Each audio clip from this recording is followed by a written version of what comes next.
Então, criaturas, eis que chegamos finalmente à primeira fase do modernismo.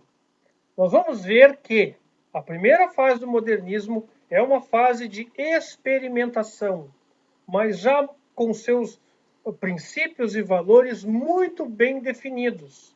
O que o modernismo quer é criar uma arte genuinamente brasileira.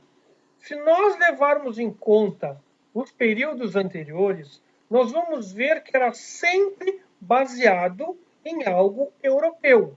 Sempre, ainda que tivessem as cores brasileiras, personagens brasileiros, mesmo no realismo, haviam as cores da Europa, né? o modelo europeu.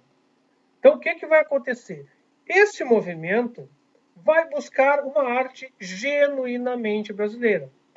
O que se tem por base? Se tem por base que a Semana Moderna tem como marco inicial a Semana de Arte Moderna de 22, o que não quer dizer que essa experimentação tenha começado somente em 22.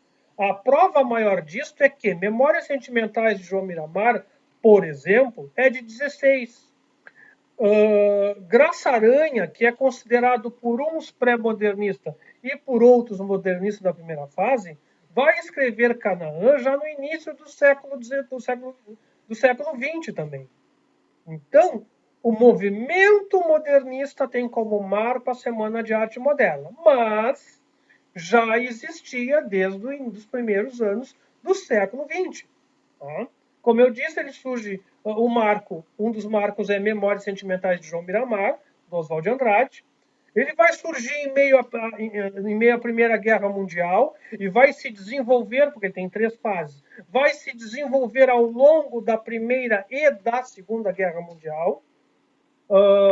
E aí mantemos isso. Marco, semana de 22, que aconteceu de 11 a 18 de fevereiro de 22. Tá? O que foi a Semana de Arte Moderna de 22? Foi a sedimentação do movimento, né? Foi a reafirmação do movimento. O que aconteceu na Semana de Arte Moderna de 22? Tudo que vocês podem imaginar. Para começar, Vila Lobos foi de fraque e sandálias, para vocês terem uma ideia. Eles foram vaiados, jogaram coisas no palco. Né? Não se sabe ao certo se isso foi uma reação espontânea ou se também fazia parte do movimento modernista. Né? Ao invés do aplauso, a vaia.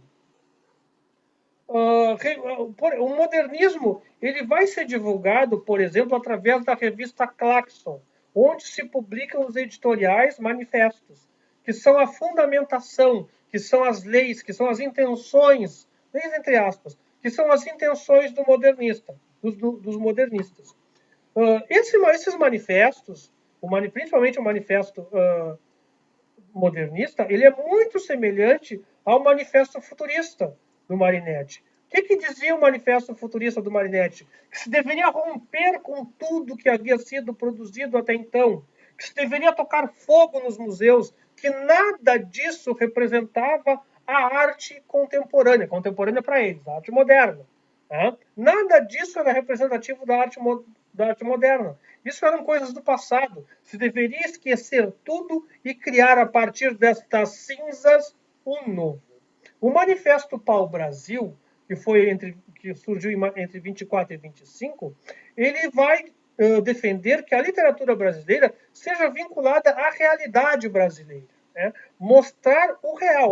Olha bem onde é que já começa essas ideias. Elas já vêm lá do realismo. A partir do momento que tu rompe com uma estética em onde tudo é perfeitinho, onde tudo é bonitinho, e começa a mostrar a realidade, já começa a criar um novo. Né? Um outro grupo é o grupo também denominado verde-amarelismo ou escola da anta, que é um nacionalismo em oposição ao afrancesamento que ainda se tinha no nacionalismo defendido por Oswald de Andrade. Tá? E o movimento antropofágico. O manifesto antropofágico é fantástico. O que ele dizia? Ele dizia que a arte brasileira devia absorver as outras artes, digerir essas outras artes e regurgitar a arte brasileira. Tá? E isso é uma característica que os modernistas perceberam, porque isso é o Brasil. O Brasil é e sempre foi assim. O Brasil, em todas as suas representações culturais, na linguagem, o que, que o Brasil faz? O Brasil pega, apropria-se e transforma. Por exemplo, vamos avançar no tempo. Se não fosse a invasão cultural dos Estados Unidos no Brasil, hoje vocês não comeriam em lanchonetes, porque lanche é uma palavra do inglês que foi aportuguesada. Se não fosse a imigração espanhola, vocês, nenhum de nós, comeria espaguete com E, porque o espaguete é tanto uma palavra quanto um prato típico da Itália. Então, isso é característica do Brasil. Talvez pela pluralidade, pela miscigenação que aconteceu desde o início, tenha se criado essa condição no Brasil que foi percebida pelos modernistas. Tá? Qual era o contexto desse modernismo? Vigorava a política café com leite. Isso vocês vão ver em história. Perguntem para os professores de história que eles vão explicar o que, que era. O que, que era a política café com leite? Era uma alternância do poder, né, entre São Paulo e Minas Gerais. Tá? As oligarquias do café e as oligarquias leiteiras se alternavam no poder. Se começa a se valorizar o cotidiano, começa a se resgatar as raízes culturais brasileiras, e isso tu vais perceber de uma forma gritante no Macunaíma, por exemplo. Vai haver uma crítica à realidade brasileira, uma crítica constante à realidade brasileira, renova-se a linguagem, tá? Tanto é que nós vamos ter mais adiante a fase regionalista do modernismo, que vai falar, ou que vai trazer os falários do Brasil, né? Não vai ser só aquele paulistês, aquele carioquês, mas sim os falários do Nordeste, os falários do Rio Grande do Sul, os falários de todo o Brasil. Experimentação estética. Rompe-se com todo o formalismo. Tanto é que se utiliza de versos livres e versos brancos. O que, que é isso? Não há necessidade de rima para se escrever um poema. Não há necessidade de uma métrica rica, de uma métrica determinada para se escrever um poema. É nesse momento em que o Bilac deve ter se revirado no túmulo. Tá? Aí há também o grupo dos cinco. Quem eram o grupo dos cinco? O grupo dos cinco era justamente esses que estão aqui ilustrando o primeiro slide do modernista, do modernismo. Era o Mário de Andrade, Menotti Del Picchia, Oswald de Andrade, Tarsila do Amaral e Anita Malfatti. Esse era o grupo dos cinco. Eles eram mais importantes? Digamos que eles começaram o modernismo. Partiu deles. E aqui eu trago um trecho que mostra todas essas características que nós vimos do Macunaíma, que foi publicado em 1928 no Mário de Andrade. No fundo do Mato Virgem nasceu Macunaíma, herói da nossa gente. Era preto, retinto e filho do medo da noite. Houve um momento em que o silêncio foi tão grande escutando o murmúrio do Urariquera que a Índia Tapunhumas pariu uma criança feia. Essa criança é que chamaram de Macunaíma. Já na meninice fez coisas de sarapantar. De primeiro passou mais de 6 anos não falando. Se o incitavam a falar, exclamava: "Ai, que preguiça!" E não dizia mais nada. Ficava no canto da maloca, trepado no giral de Pichiúba, espiando o trabalho dos outros, e principalmente os dos 2 manos que tinha, Manapê, já velhinho, e Jiguê na força do homem. O divertimento dele era decepar cabeça de saúva.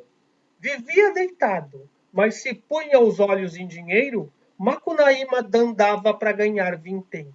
Ou seja, estão presentes só neste trecho, que são 2 parágrafos, todas as características dessa fase experimental do modernismo.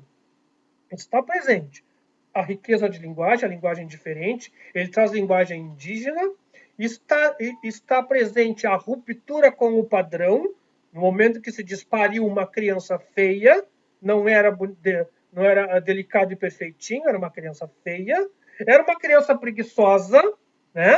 Que só dizia ai que preguiça, era uma criança interesseira que andava para ganhar vintém. Então eles rompem com tudo, com toda e qualquer estética anterior. Aqui está uma cópia mais antiga do livro do Macunaíma, que eu achei. E aqui o máximo de todos, que é Grande Otelo interpretando Macunaíma. Eu sei que o filme é velho, assistam, é maravilhoso. Se vocês não gostarem, eu não falo mais com vocês. Na poesia, eles também rompem com tudo. Mário de Andrade escreve Moça Linda Bem Tratada. Moça linda bem tratada, 3 séculos de família, burra como uma porta, um amor. Grão fino no despudor, esporte, ignorância e sexo. Burro como uma porta, um coió. Mulher gordaça, filó. Do ouro por todos os poros, burra como uma porta, paciência.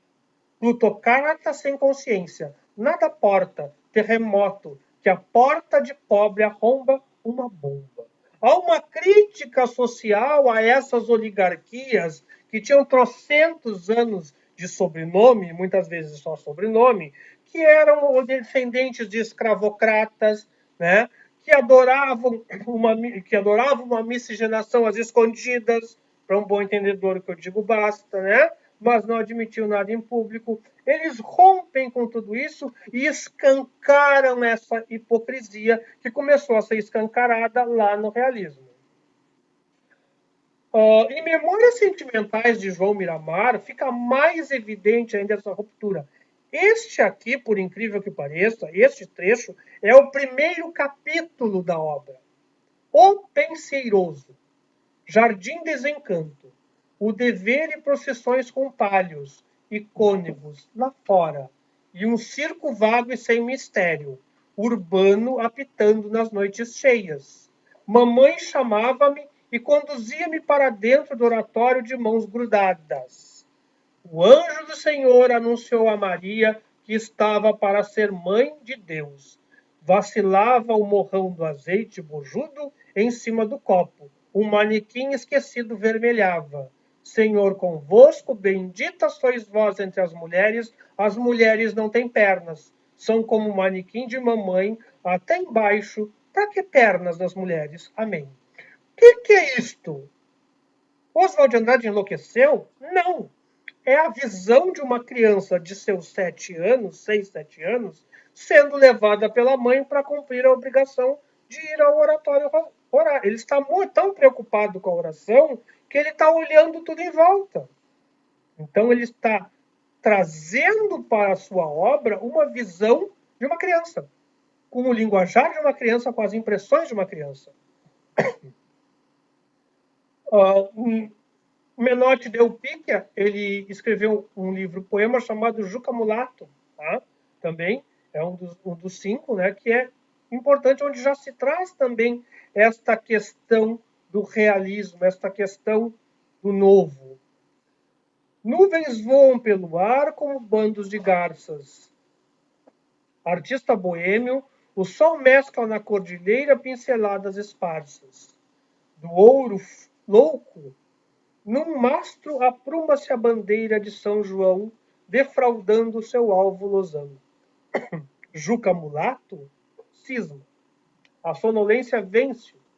Vem na tarde que expira e na voz de um curiango, o narcótico do ar parado, esse veneno. Que há no ventre da treva e na alma do silêncio. Um sorriso ilumina o seu rosto moreno. No piquete, relincha um potro. O galo, álacre, tatala a asa triunfal. Ergue a crista de lacre, clarina e recolhe entre as varas de cerdos, mexem-se ruivos bois processionais e lerdos, e no magole escuro a manada se abisma na treva. Aconteceu. Juca mulato cisma. vocês podem ver, há um linguajar diferente, há uma visão diferente, né? É uma pessoa, um personagem diferente, que não é perfeito, que ele está ali mais por obrigação do que por qualquer outra coisa. Nós não podemos deixar de falar de Tarsila do Amaral. Tá? Embora não seja da área de literatura, a pintura da Tarsila do Amaral, ela nos leva para algo completamente diferente do que se via até então no Brasil. Estas obras que eu trago aqui para vocês são umas das mais conhecidas. Nós temos aqui o Abaporu, né? Nós temos o Ovo, temos os Operários, são fases distintas. Temos a Cuca, temos um autorretrato, né? Temos a Feira. Vocês percebam o colorido, as formas, né? Cores do Brasil. O Brasil é um país colorido, é um país tropical. É um país que traz elementos culturais que nenhum outro tem. Nenhum outro pensaria o Abaporu. Nenhum outro tem a lenda da Cuca, por exemplo. Né? E em função de mais adiante, das imigrações, né, trazerem ideias europeias, ideias de igualdade, ideias de comunismo, de socialismo, de anarquismo, ela vai ter uma fase em que vai se preocupar com essa classe. Tanto é que ela pinta os operários, por exemplo. Tá? São vários rostos, vários matizes e várias cores. Né? Por quê? Porque o Brasil é essa pluralidade. Anita Malfatti, a mesma coisa. Ela vai trazer elementos. Aqui eu trago aquela primeira foto da Anita Malfatti, dela mais jovem. Aqui eu trago dela mais velha, já próximo do desencarne dela, que agora eu não me lembro em que ano foi. Aqui nós temos o Homem Amarelo. O Homem Amarelo foi a obra que escandalizou o maluco do Monteiro Lobato. Lá no Drive eu coloquei, se eu não me engano, o texto em que ele fala dessa obra, em que Shugin intitula Paranoia e Mistificação, né, que foi a obra que quase acabou com a carreira da Anita Malfatti. Mas o que nós estamos vendo nas obras da Anita Malfatti? Algo que ele não viu. Tá? Ele achou, ou de propósito, ou porque era meio tosco, tá? Que isso era mais importações europeias, que isso eram mais cores europeias, era o estilo europeu. Mas não, isso era a realidade do Brasil. Tá?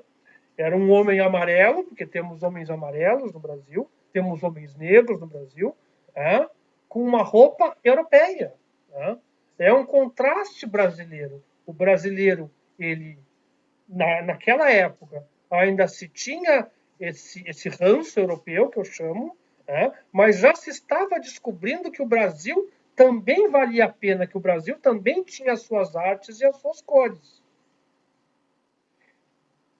E, meus amigos, ficamos hoje por aqui, porque o troço já se alongou, são quase 20 minutos, vocês devem estar de saco cheio de ouvir minha voz. Não vou me arriscar a cantar, porque eu estou rouco hoje. Muito obrigado e até a próxima aula com a segunda fase do modernismo. Muito obrigado, gente. Até mais.